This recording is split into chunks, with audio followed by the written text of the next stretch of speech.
Good afternoon. Welcome to the February 4th Public Safety Committee meeting. I'm Steve Havey. I'm your chairman. And to start off with, I would like to have a roll call, please. Mr. Havey? Here. Mr. Whitney? Here. Mr. Barnes? Present. Mr. Bissett? Here. Mr. Healy? Here. Mrs. Ricketts Swales? Mr. Stockin? Here. And Mr. Harris. 6 present, 1 absent, and we have a quorum. Thank you. Before we get to the approval of the agenda, I'd like to, with your permission, switch number 12 and 13. We're going to be moving the conflict defender after the director of probation. And with that, I'll take a motion to approve. I'll move. Thank you. And a second? Healy will second. Thank you. Any discussion? Any other changes you'd like? Hearing none, all those in favor say aye. Aye. Opposed? And that is approved. We would like to approve the minutes for January 7, please. Second. Thank you. And a second? Thank you, sir. Any discussion on the minutes? Hearing none, all those in favor say aye. Aye. Opposed? And those are approved. Up next, we have our acting district attorney, Mr. Peter Degnan. Please come forward. Good Thank you very afternoon. much. I just came back for the District Attorneys Association in New York City, and, you know, really what it was all bad news. So if you, it's all bad news. So I went from all great news where we're oversupplied with money to now all bad news. But it's all going to be good. It's all going to be good. We'll get it going. So we have had a couple of calls on maybe somebody wanting to take another assistant position, so that's good news. Jessica Angaro, I'm very grateful that you guys approved her. She's doing fantastic. I get phone calls from judges saying how great she is, so that's terrific. You know, we got a lot of work to do, and a lot of work to do. So if you have any questions, that's the report. And highlight the future. I always like to highlight the future. We are going to try and get a discovery specialist, so that's in the pipeline to see what that would be like, and I think that would really help our local court people round up the discovery from the local agencies. That's a very, very big deal. We have somebody who's working on the felony discovery, and if you had to see it, it's a lot. So we're going to try and get that on the local, so it wouldn't take up an attorney's time, it cost the county less, but they could supplement and help the attorneys. Would that be a paralegal or not? HR is trying to figure that out, whether that's a paralegal position or not, so that, we submitted the duty schedule, and they're looking at that over now. Okay, is that anything that exists currently in New York State Civil Service laws? I know Wyoming County has a position, and that's kind of what we modeled it off of, and they had the description, and they have somebody, so I don't know if that's civil, I don't know if that's civil service or not. I just was more focused on the duties that they would perform, and they have somebody who's doing a fantastic job up there. And that's not a paralegal? I don't know. I couldn't tell you. I don't know if it is a paralegal or not. All right, thank you. Very good. I see you've been busy. Yeah. So that's, Well, you know. it is what it is. It is what it is. It's all trying to keep everyone safe, right? You know, and it's As a best lot we bigger can. job than I anticipated, but it's all going to be good. That's all I can tell you. Other questions for the acting DA? I got just one here. All this things on the news about the sanctuary cities and the sanctuary states, and Yeah. this and that, and I don't quite understand it, how they can do that to begin with, but if we wanted to be a sanctuary county, and say we're sanctuary county, if the state of New York can say they're a sanctuary state, why can't we say we're a sanctuary county and we don't adhere to New York State? I don't think that that's Rules. permissible myself. And, you know, I will say, I'll just give you 20 seconds, but what I learned is that the government is going to fund defense services up to the hilt, and they're going to try and put the burden on the counties to supplement or pay for the prosecution, and they're hoping that you'll quit. So that's all, if you're a criminal in the state, you're all in good shape. If you're a law-abiding citizen, you're definitely lower on the rung. So, and it's going to require a lot. I mean, just going through, we're going to, in the future, come to ask you for some support, because we are definitely being overmatched and overspent by the defense services, because they get all funded by the state. But we're going to fight for you, that's for sure. Very good. Other questions for the acting DA? Okay, we have a request to fill, I see. Yes. All right. We don't have anybody right now. We do have some potentials, but we want to make sure that that spot's available. Okay. I see it's an assistant district attorney. Anything you want to say about that? Just, we have had some attrition. We have had picked up some people. I think it's a spot that's already in our budget, and we're just trying to find somebody. We've had some inquiries. We're going to do some interviews, but we don't have anybody specifically for that spot right now. Okay, is this to replace someone who's left? Yes. Okay. All right, that makes sense. Any questions on this for the acting DA? No? Mr. Chairman, Yes. Go ahead. I'm sorry. I couldn't see you. I know. You said you think it's in the budget, but you're not sure? I think we have that budget spot, right? Oh, So okay. they left. I just hadn't reviewed the budget when I came Okay. over, but I knew that we had that person, they left, so, they must have been in there, so, so just because I hadn't reviewed it right away, that's all. Okay. Any other questions? I better look around. Okay. I'll take a motion for this. Becerra move. Thank you. And a second. Thank you. And discussion on this? Hearing none, all in favor say aye. Aye. Opposed? And that is carried. Anything else for us, sir? Nope, have a great day. Thank you very much. Stay Gotta run the positive. court. Okay. Next, we have Public Defender, Mr. J.R. Santana Carter. Good afternoon, Board. Good afternoon, sir. I think 88 Degnan said enough for both sides of the hill, so I'll be brief. I'll rest on the report submitted and address any questions, if any. If none, I'll move on to the first MOE. Well, it's good that Acting DA Degnan indicated you're so well-funded, so this is good.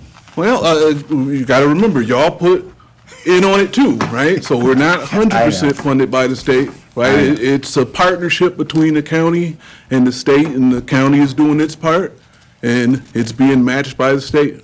So again, I appreciate y'all for always having an open door when there's something that comes up, because if we don't utilize those funds in a decent manner, when they stop doing the research, right, they're gonna cap us at lower than everywhere else. So again, we have to use it as we can We are to the happy to best. accept the funding. Yes. And we appreciate the job you do. I was just messing with you. I know.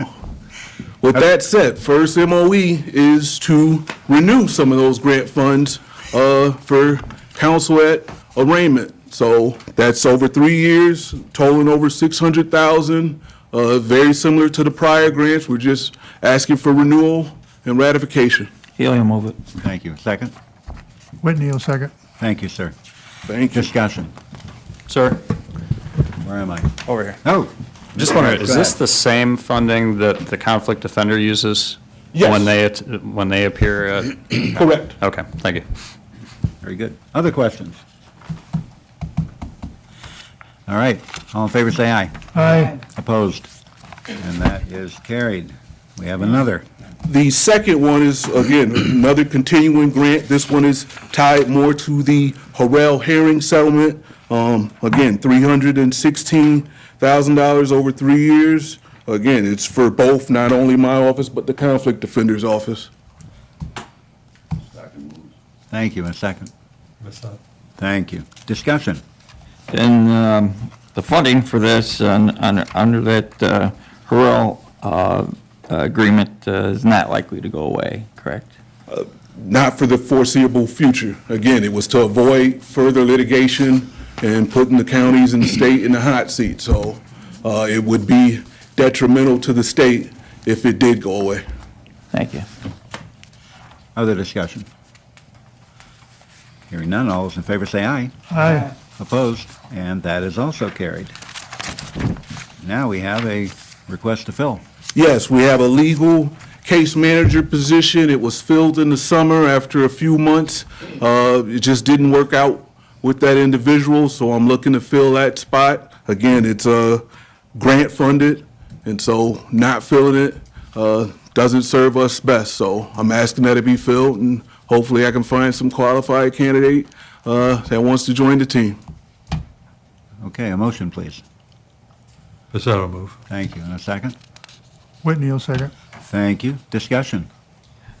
Once again, remind me or refresh my memory, 'cause it was my understanding that all these positions at the time of their origin, that part of the conversation was that once funding goes away, that the positions would go away, or at least we'll take a look at that. Is that correct? It would definitely be under review. Thank you. Okay. Anything else? All right, all in favor say aye. Aye. Opposed? That is also carried. Anything else for us, sir? Nothing further at this Thank you time. very much. Thank you for I have one thing for you. Go ahead. Hate to go backwards, but with the number of applications received, 129, sent to conflicts is 42. Is that close to the state average? Is that high for this area, or what? I can't say for sure. I haven't looked at the state average, but the first thing I want to remind you is, let's say when we do family court representation, right? Usually involves two parents, right? So we can only represent one. So at least for family court purposes, it'll always be at least 50%, right? Now, if you have grandparents that also have rights because of, let's say, an abuse or neglect, the judge may say that they're entitled to counsel also. And so in that case, again, we can only represent one. So there could be multiple moms and dads and grandparents. All those other ones that's entitled gets attorneys. So that's when that number goes up. Thank you. You're welcome. And would you say family court's the biggest share of your caseload or not? Yes and no. It can be intense because, especially when we get into the Article 10s, abuse, neglect matters, they can go on for years, right? Especially when they talk about terminating parental rights, right? There's a lot of due process built into that system, and so it takes a lot for the state to get there and have children free for adoption. So That's on our behalf. The county attorney's office acts on the people's behalf, the family court. now it's DSS has their own staffed attorneys. The county attorney's office fills in for time to time when there's conflicts, but now that's That's squarely with under DSS. contract with us, correct? Correct. Thanks. Thank you. Good to see everyone. Thank you very much. Goodbye. Okay. We're up to conflict defender. Is anybody going to speak to that? Or shall we just, okay. Well, he's not here. All right. Somebody will speak. Gary will speak. Okay. All right. You have the report. We can, if you have questions, we can track down answers, but apparently not this minute. Okay. Office of Emergency Management, Mr. Scott Golden, sir. Good afternoon. Good afternoon, sir. How's everybody doing? Great. All right. It's a little bit warmer today and the sun's shining, so not above freezing yet, but we'll get there. All right, backing up a little bit, you guys have all received a report, I believe. I did add a little bit more as compared to the first few reports that sent out, being, still the first year of the job. So OEM work Winter Storm Fern. As you know, when they have major storms, they give them a name. 23 to 26 Jan. I just basically gave a summary about the actions we took in preparation for that.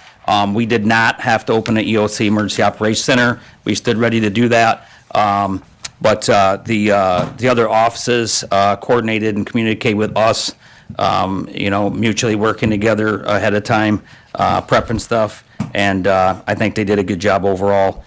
Communication seemed to be there. The sheriff also had put up a travel advisory on, it was on Sunday, which was very good because at that point in time, the roads were getting kind of slippery. There was a little bit of a higher frequency of, slide off some accidents. But overall, we fared, weathered the storm very well. Downstate got it a lot worse, so anyways, just wanted to note that. Trainings, ironically, we did a New York response just today with state dishes. That went very well. That's going to marry up nicely with our D-Land, which we did a training on that about a week and a half ago. We have another one coming up where we're going to do a scenario, and that should help to enhance our knowledge, skills, and abilities with the new system. Standard stuff, CPR, AED, and then the NARIS for the fire system. That was a good training that went out. We've got that rolling. Next week, going to be at the NYSEMA conference for a few days. And then on the 19th of February, we're going to do a basic EOC 101 over at Crossroads. I think that's a good refresher for some. And then other partners that haven't been through it yet, it'd be a good initial training to get a better understanding of what that looks like and how that operates. So state's going to come down, our partners from the Buffalo area with dishes, and work with us on that. Big one I put in bold print, I'm hoping that you all can attend, would be on 25 February. That's your Tier 3, be here at the Legislative Chambers. And then that's from 9 to 11. That's on a Wednesday. Coordinate it with everybody's calendar, hopefully you can all make it. There is a makeup date, which will be held in the evening time, that you're welcome to attend, but then that's also the one typically we try to get more of like your town supervisors and such to attend. That'll be 6 to 8 p.m. on Wednesday, March 4th down at Crossroads. And I'll actually be attending that one. Yes, sir. For the listening public, would you tell them what the EOC is so that, Sure. So Emergency Operations Center, typically stand it up for a major disaster emergency. There are certain staff positions that have to be filled, as well as command, and there's communication, logistics plans, usual. So that's all for training for those situations, correct? Yes, sir. Yep. Thank you. Yep. And that's all in accordance with the NIMS, the National Incident Management System, and Incident Command System. I don't want to bore you, but we use the 200 series of forms. They're called the 201, 202, 203. So if you guys attend that training or see what some of that's like. So it's a good process. It works, keeps everybody on the same page. They call it the COP, Common Operating Picture, and then keeps the staff work moving on, accountability, responsibility, and follow-up. So it's a good system. Anyway, so 25 Feb, that's the big one. I'm hoping you guys can make that one. As far as meetings, we've had a bunch of meetings, some standard stuff, some new stuff. One of the things is, a very good thing is the COAD formation. That's the Communities Active in Disaster, and that's being driven by the United Way of Allegheny and Cat counties. So that's going to be a very good group once they stand that up. Most of the other counties across New York State have formed a COAD. Many have not just been a single county, but they're joining up 2 and sometimes 3 counties, but they've been very positive, very effective. One of my counterparts over in Steuben County, Tim Marshall, they started theirs up, over 20 years ago, and it's been very effective, and they gave some great examples about how well it works throughout the disaster cycle, ahead of it, in preparation for it, during it, and then after in the sometimes very difficult recovery phase. So they gave some great examples about how that can be very beneficial to the residents in the community. So we're helping them out with that, being a good partner. On the back, we have a lot of our usual functions, keeping up with expense reports, budgets, ledger, trainings. Like I said, trainings, the cornerstone of what we do. Several fires. There was one bad one, I believe it's on there, over in Willing. Fire investigator is on that one. That was a fatal. The other big thing that happened on December 31st was the milk truck spill right down here at Quickley's. So, seeing that nobody was hurt, we said that's a bad way to make ice cream, but it was contained. Everybody responded appropriately, although it took a while to clean it up. But, Do you have was there cause and origin and the fatal fire? under investigation. I don't have that right now. One was determined, right? Say again? One was determined. This one, let's see. Yeah, this one here said structure fire, 2-story, single family, All right, thank you. occupied by one resident and destroyed. Thank you. Yeah, yes, sir. Those are pretty much the highlights. That's pretty much what I got, unless you have any questions, sir. Yeah, do you have Anybody? questions for the director? Anybody? Around? Okay. All right, I see we have Couple some MOAs. redistribution of money. Yes, please, please. So these are from some of the grants, just need to reallocate it, reappropriate it, I guess the correct term. So we're hoping to do that. There are 3 separate requests. The amounts are listed. A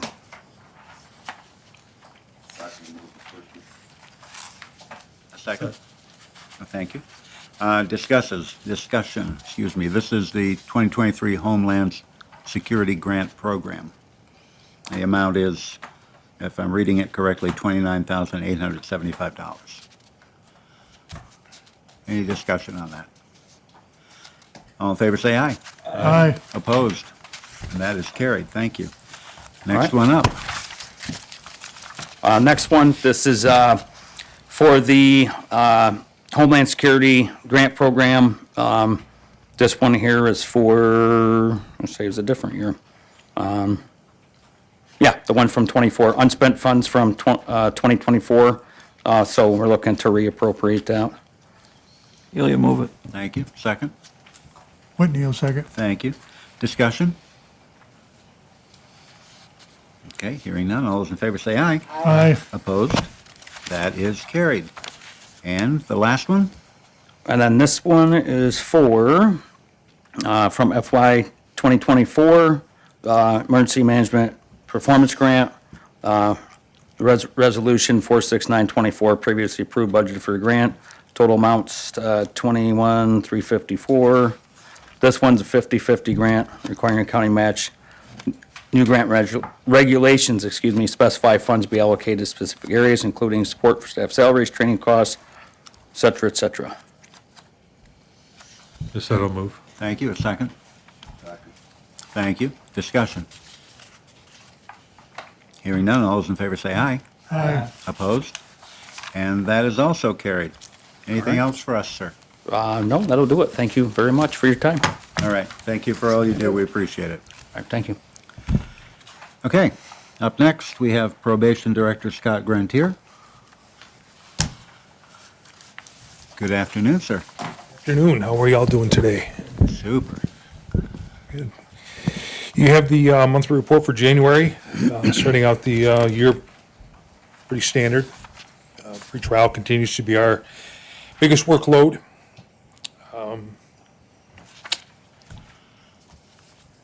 Answer any questions you may have on the report. Yeah. Any questions on the report? Okay, pretty straightforward. Okay, we have a little bit of money to move around in your department, huh? Yes, a few moving parts today. The first MOE is a request for budget modification. In simplest terms, we did not get reapproval for the OVW grant in late 2025. So we are looking to take advantage of the overage we received, the much anticipated or much over-anticipated overage that came in through pretrial services to continue to fund our formerly OVW programs, business as usual. In order to do that, we would need to have this budget modification requesting moving expenses to the pretrial regular pay, pretrial accounts, as described in the MOE. Okay. Motion? Desetto move. Thank you. Second? Whitney will second. Thank you, sir. Discussion on this. Hearing none, all those in favor say aye. Aye. Opposed? And that is carried. Thank you.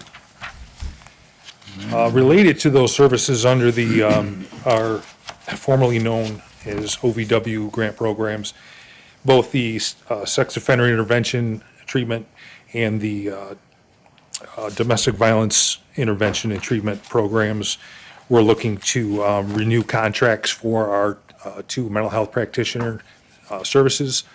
The first one is requesting an MOE for request for contract renewal for Mr. Jeffrey Brown for the calendar year January 1st, 2026 through December 31st, 2026. Thank you. Second? He'll second.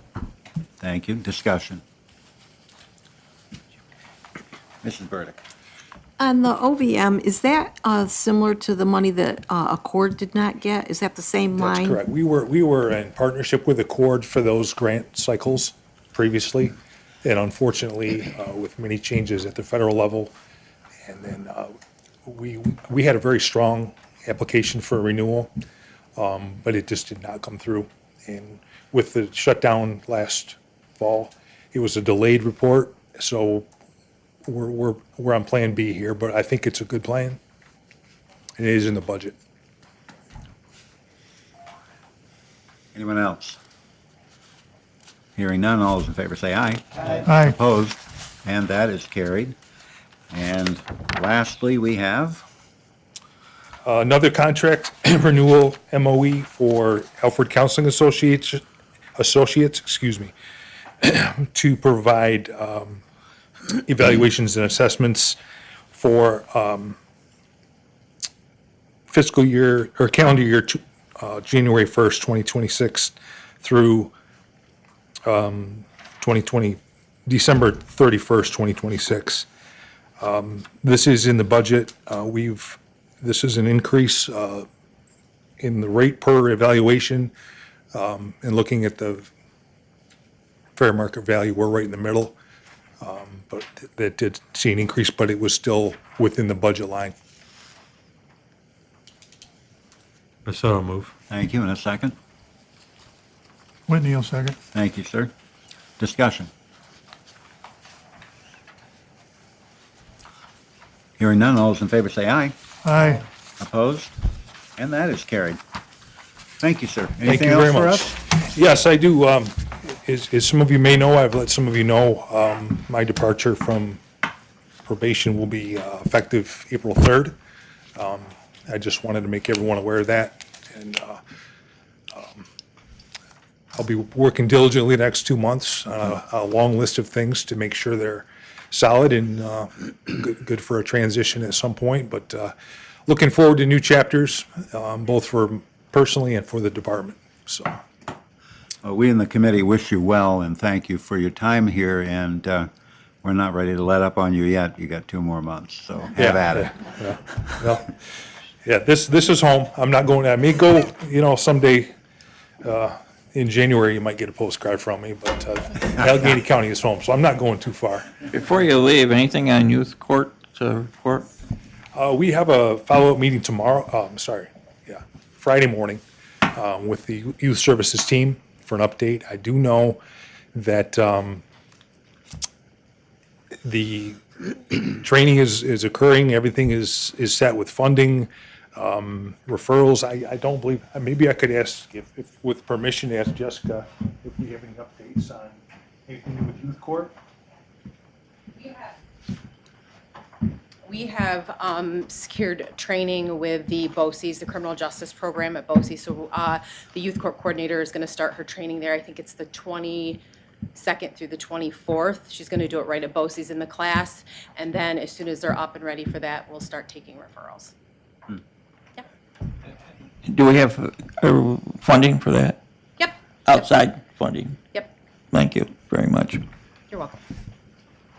I knew she'd have details on that. Okay, anything else? Nothing else. Anything from the committee? No? Thank you very much. We Thank you appreciate very your time much. and your effort. Yep. Up next, we have our sheriff, Mr. Scott Cicerello. Good afternoon, Sheriff. Thank you. You have copies of my report. Any questions on the report itself? Nothing? Just a couple of quick notes. Attached to Lieutenant Hand's report, there is a flyer for a DHS threat evaluation course. It is going to be free of charge, paid through the grant, and we'd like to invite any members of the board that would like to participate in that training. Just let us know, let Lieutenant Hand know. It's a great training. It's a little bit of an eye-opening experience if it's something that you guys might be interested in. Want to note Sergeant Eric Smith's report. We're currently worked our way from 14 vacancies down to 3 on the corrections side of the house. And we're in the process of hiring 5 more currently. We're hoping for the first time in a very long time we'll be fully staffed in the next couple of months. A lot of hard work goes into this, not just from our staff, from HR as well. Bobby, Ashley, and Nancy have been fantastic to work with, and we've been able to come up with new strategies to effectively fill these vacancies. So I'm very, very proud of this collaboration. It's working out very well for us.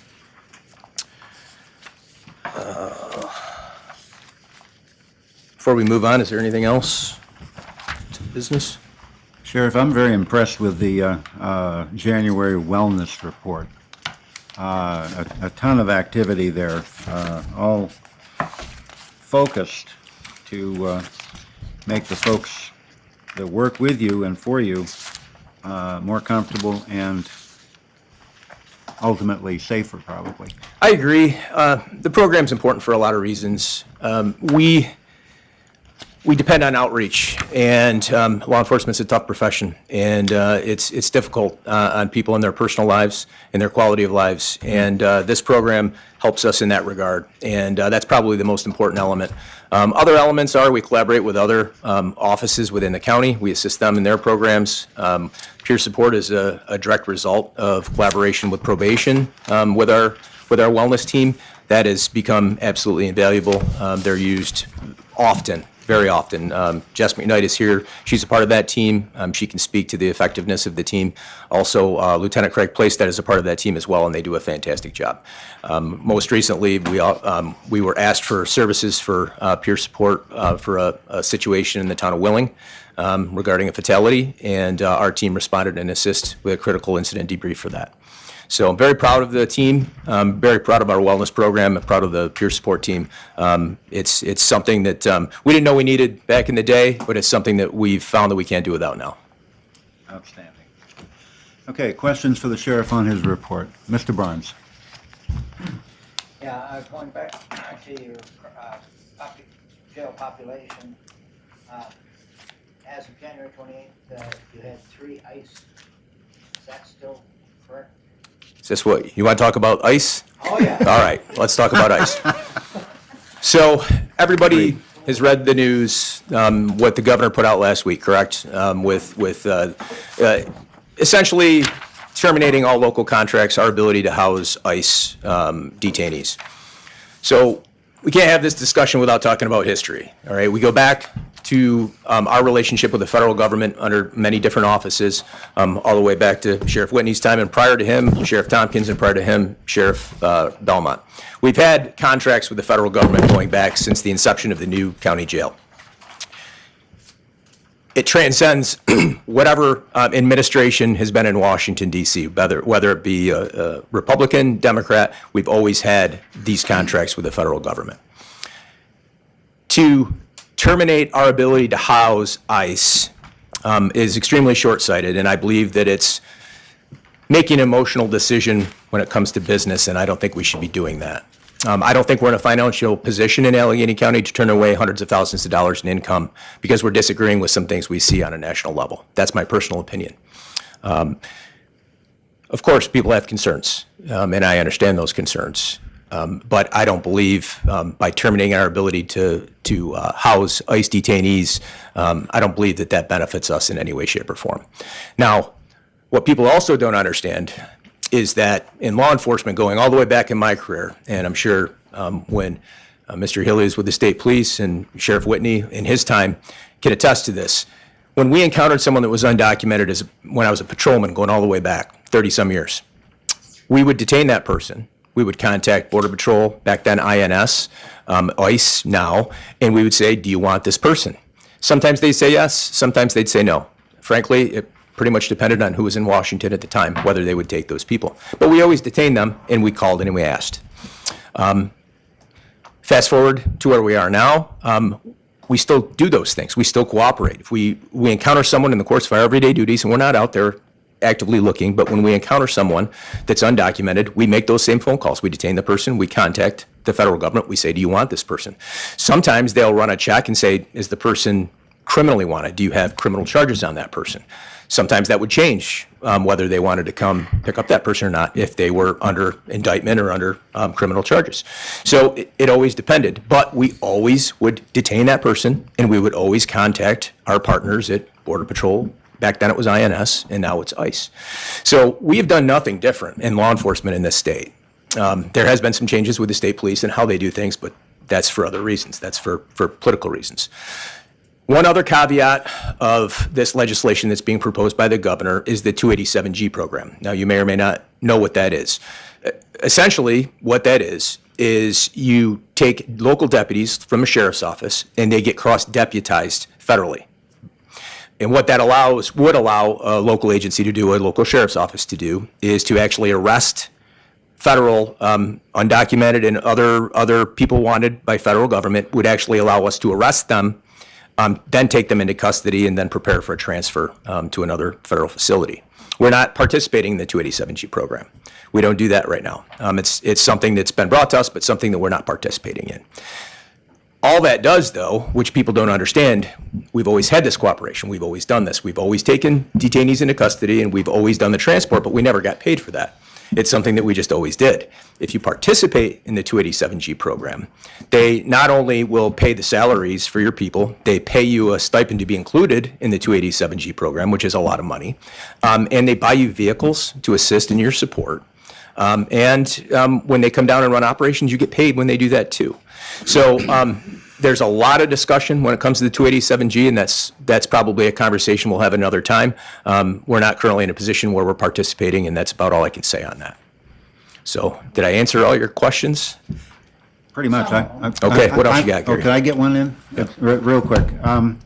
So if this legislation passes and we are not allowed to house ICE personnel or ICE detainees, will that also keep us from housing other federal employees? It's unclear. What my understanding is of the legislation and what the Sheriff's Association legal is saying in Albany is that we would still be able to house under the federal marshal's contract, just no one that's there for designation under ICE is what they're saying. But it's unclear. This is going to be litigated, I'm sure. Mr. Barnes, you had one. Yeah, my question is, when there's an overlap between federal and state. Gary, you turn on your mic. Thanks. Yeah, when there's an overlap between federal and state, the feds say do this, and the state says, no, you can't do that. My understanding always was that federal law overrides state law. If that is true, why couldn't Allegheny County or any other county jail decide to say, no, we're going to continue to accept them under federal law? I can't disagree with what you're saying. What I will tell you is that exact premise is what Albany, our legal department, as far as the Sheriff's Association, is saying in Albany, and they're making that case, and this is going to be litigated for exactly that reason. Thank you. They also believe that it violates our local constitution, our ability to make decisions for this county, and that the state shouldn't have the ability to interfere in our affairs at the county level when it comes to this particular issue. Thank you. Okay. Good answer. Any So other the questions? Sheriff's Association is litigating it then? That's what I'm being told at this point in time. I can tell you that there's a lot of agencies, a lot of sheriff's offices across the state that are also saying that that's what they're going to do as well. Thank you. mostly agencies that participate in 287G or that have, millions in income when it comes to their ICE contracts. What exactly is 287G? It's the section of the federal law that allows them to cross-deputize local deputies as federal deputies. The association will probably be the only one with pocketbooks to actually litigate it when they be here. Yeah, I believe it's going to be a very expensive endeavor, but I think it's an important one. Thank you. I hope everybody remembers this come November when the governor is going for reelection. Any other questions? Okay, we're good on that, I guess. I guess we're up to MOEs. Are we not? Okay, first MOE I have in front of me is the Patriot Towers contract. The Sheriff's Office is requesting a resolution authorizing the chairman to execute a contract with Patriot Towers from Scottsville, New York, in the amount of $154,476. Patriot Towers was selected as the result of an RFP process for work to be performed at our 911 communications towers. This work, once performed, will provide significant upgrades to emergency communications for first responders throughout the county. And I see it's also paid for by grant funds. It is. It's completely 100% funded by grants. Outstanding. Okay, we need a motion. We William, need a make it. motion, Oops, I'll second. either way. Either way. Okay, discussion. Hearing none. All those in favor say aye. Aye. Opposed? And that is carried. Next up, The next is the MOE regarding a contract with Trinity Services. It's going to be for food services for the jail. Tim, do you want to say anything on the contract? Tim from the County Administrator's Office, as well as Mallory, assisted with the negotiations of this contract. Thank you, Sheriff. What we looked at in the process, there was a request that came through to look at outsourcing our food services program that reduces the burden, the administrative burden on those at the correctional facility, making it easier to address other aspects of the operation on a day-to-day basis. We've taken a look at the proposed food costs that come from Trinity. We've been able to reallocate different aspects of the budget within the correctional facility to consolidate that into one line item so that we have an accurate picture of that. Looking at a 3-year agreement, there are cost of livings built into that, and we have based that on about 75 inmate per day population for that process. It is in the budget, and we think this will help the jail, and the other day-to-day operations of the facility. So. I assume that was found to be the most cost-efficient way of providing those services. It actually reduces our overall cost, operational cost on an annual basis. let's get a motion. And the other costs to go along with it. Yes, thank you. Let's get a motion in a second, and then we can delve into discussion, if that's all I'll right. move for discussion. Thank you. Second? Second. Thank you. All right. Discussion further. Will any of our employees now be out of a job, or are they going to be absorbed into this? That's a good question. Trinity has agreed to absorb.